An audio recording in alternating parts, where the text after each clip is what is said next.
So one of the things I really think about is how do I find companies that I really care about that can make me money, that I can invest in, right?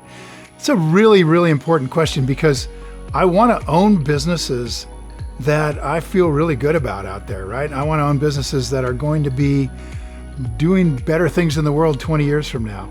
Oh, and I'd also like to own businesses that I don't have to work. I just put my money in and they go out and compound money at a high rate of return. And the way to find these things is to start right where you are right now. It's so amazing how much you already know about companies that are public and you can own pieces of them. It's really cool when you think about it. If you think, what am I passionate about? What am I really talented in? Where do I make my money? Where do I spend my money?